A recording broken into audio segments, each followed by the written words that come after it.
Yo, what's going on, guys? It's your boy Otaku. Have been coming at you with the first episode review of Ajin, a new series that just started this season. Ajin starts off with a war going on, a bunch of people shooting at this one guy.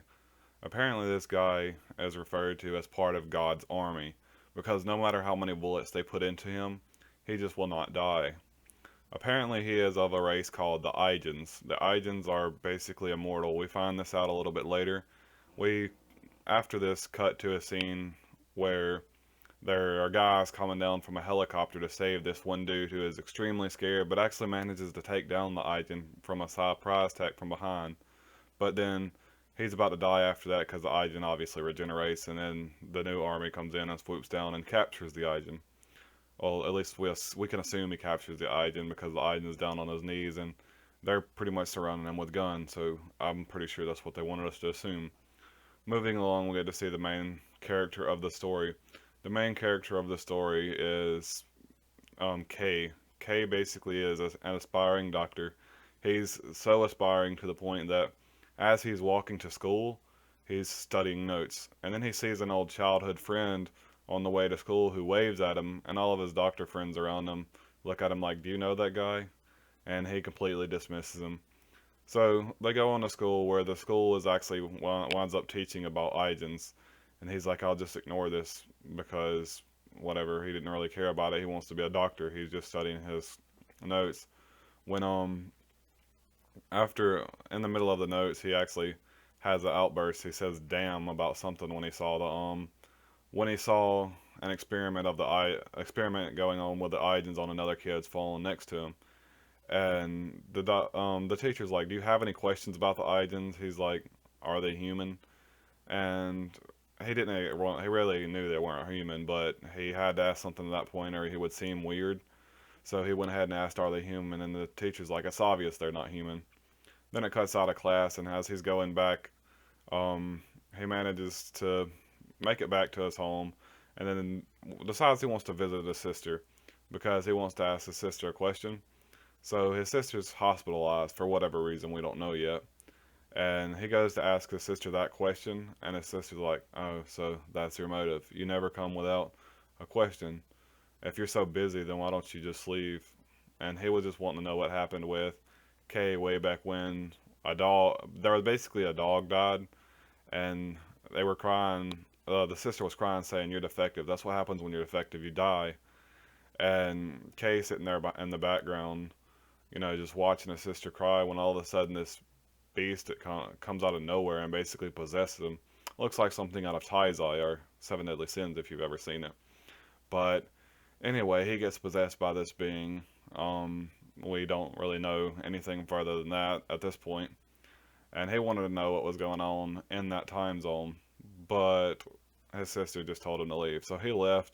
He was real depressed, walking, just aimlessly around the city until he accidentally walks in front of a truck, which splatters him and pretty much kills him, throws all his books everywhere, and he's laying in a puddle of his own blood, dead. And all of his doctor friends were actually out beside him, looking over. Or I keep saying doctor friends, aspiring doctor friends, friends in quotation because they're not really his friends, but they're acquaintances rather. They're all sitting there watching, and they're all super shocked about what's going on. And then all of a sudden, he starts getting up, and everyone looks at him like, "Oh my God, he's an Ajin, he's an Ajin," and he's continuously yelling that he's not an Ajin. There's no way he's an Ajin, and everybody was like really scared of him at this point, except for the one kid who actually in class earlier stated that apparently there's a large reward if you capture an Ajin and turn him in.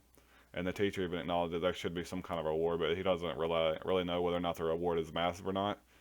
But the dude's like, "We're friends, aren't we? Like, come over here." He obviously wanted to turn the dude in for some ransom. So then he screams, and everybody just gets paralyzed. The main character, Kay, screams, and everyone gets paralyzed. Then he runs away.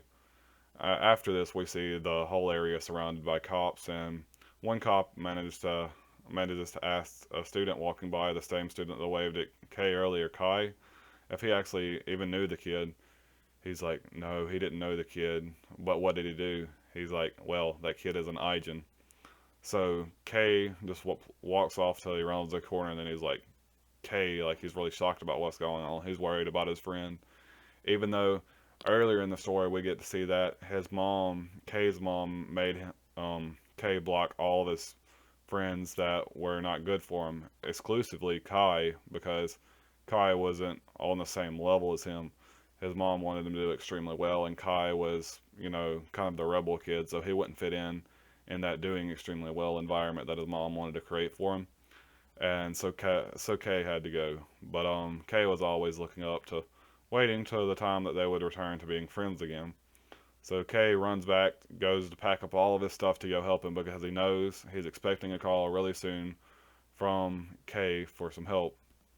And they said earlier that Kai may actually be a Kaijin. They reference it, but they didn't really say it directly. So whether or not he is actually an Aijin or not is up to debate. But anyway, Kay basically, or well, Kai basically runs up to home and he realizes his parents are still there and all, so he couldn't go in and get any of his stuff.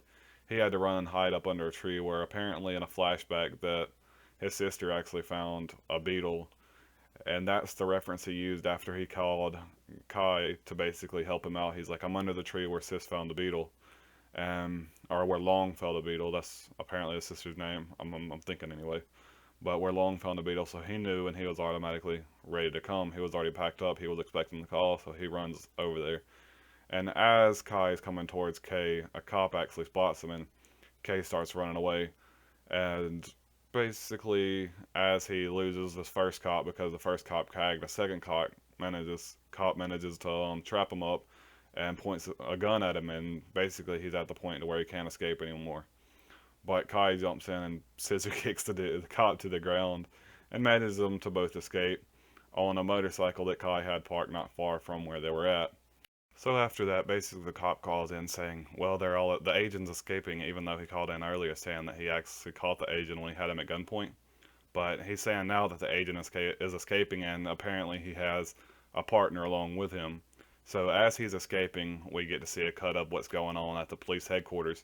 One of the heads above all the police headquarters basically said that, well, you understand what happens if he gets captured, right? You're underestimating this situation. This is a situation of national security, of national importance. We need to get on this. So he hangs up the phone, and then the director immediately says, use double, even triple staff if you have to. So they staff out everybody at this point.